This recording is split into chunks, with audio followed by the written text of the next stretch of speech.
আসসালামু আলাইকুম। Black soldier কেন চাষ করবেন? ব্ল্যাক সোলজার চাষ করলে কি কি উপকার পাবেন সে বিষয়ে আজকে আলোচনা করব। আপনাদের স্বাগতম জানাচ্ছি এসএস অ্যাগ্রো ফার্মে। আমাদের ফার্মে আমরা ব্ল্যাক সোলজার ফ্লাইয়ের চাষাবাদ করি। ব্ল্যাক সোলজার ফ্লাই এটাকে বাংলায় বলা হয় সৈনিক মাছি বা বন্ধু মাছি। আসলে এটা মানুষের বন্ধু না হলেও প্রাকৃতির বন্ধু। এবার মূল আলোচনায় আসা যায়। ব্ল্যাক সোলজার কেন চাষ করবেন? আমরা সাধারণত অনেকেই হাঁস, মুরগি, গরু, ছাগল, গবাদি পশু পাখি লালন পালন করি। এসব পশু পাখি লালন পালন করতে গেলে এদের প্রোটিন এর খুবই গুরুত্বপূর্ণ একটা বিষয়। হাঁস, মুরগি, পশু পাখিকে প্রোটিন যদি আপনি না দেন বা স্বাস্থ্যসম্মত খাবার আপনি না দেন, তাহলে এগুলো মানসম্মতভাবে দাঁড়াবে না এবং আশানুরূপ ভালো কোনো রেজাল্ট হবে না।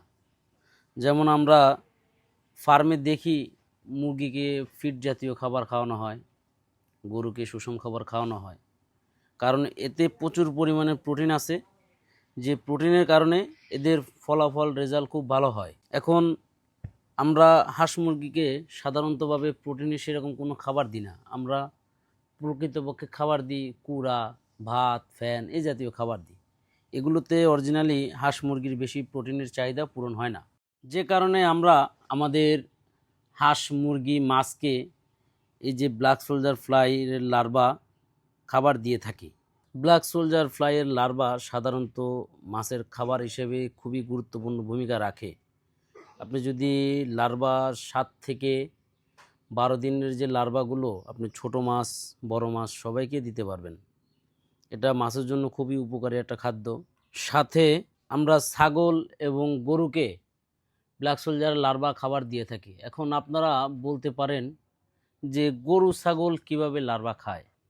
আসলে বিষয়টা হলো, লার্ভাগুলো আপনি যদি ফ্রাই করে পাউডার করে আপনার গবাদি পশুকে আপনি যে খাবারগুলো দেন, ভুসি, কুড়া, পালিশ এই জাতীয় খাবারের সাথে আপনি ওই পাউডারটা যদি মিক্স করে খাওয়াতে পারেন, বিশেষ করে দুধের গরুতে খাওয়াতে পারেন, তাহলে আপনার দুধের পরিমাণ অনেক বেড়ে যাবে। সেতে করে খামারি অল্প খরচে বেশি দুধ পাবে এবং লাভবান হবে। তারপরে যে ব্যাপারটা, ব্ল্যাক সোলজার ফ্লাই চাষাবাদের আরও অনেক সুবিধা আছে। যেমন এদের মল থেকে তৈরি হওয়া যে উচ্ছিষ্ট জৈব সার, এটা অনেক প্রয়োজনীয় একটা বিষয়।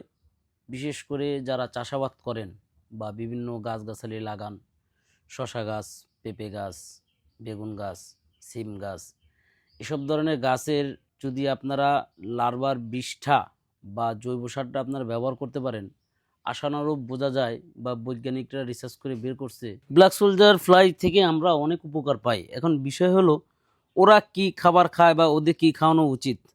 ব্ল্যাক সোলজার ফ্লাই লালন পালন করতে বা চাষাবাদ করতে ওদের জন্য এক্সট্রা আপনার কোনো খরচ করা লাগবে না। আপনার বাড়ির যে উৎকৃষ্ট খাবার বা শাক সবজির খোসা, পচা তরকারি এ ধরনের খাবার যদি আপনি ব্ল্যাক সোলজারকে দেন, এরাও এগুলো খেয়ে জৈব সারে রূপান্তরিত করে। সাথে আপনার ময়লা আবর্জনা যেগুলো পরিষ্কার করে জৈব সারে রূপান্তরিত করে, যেটা কৃষি সেক্টরে খুবই গুরুত্বপূর্ণ একটা বিষয়। তাই আমাদের সবার উচিত, যারা বিশেষ করে হাঁস, মুরগি, গরু, ছাগল এবং মাছের চাষাবাদ করি, তাদের ছোট পরিসর হলেও ব্ল্যাক সোলজার চাষাবাদ করা, যা খাদ্যের চাহিদা এবং দাম দুটি নির্ভরযোগ্য থাকবে। তাই আপনারা সবাই কম বেশি করে ব্ল্যাক সোলজার চাষাবাদ করুন, তাতে আপনাদের পরিবেশ ভালো থাকবে এবং খরচ অনেক কম হবে।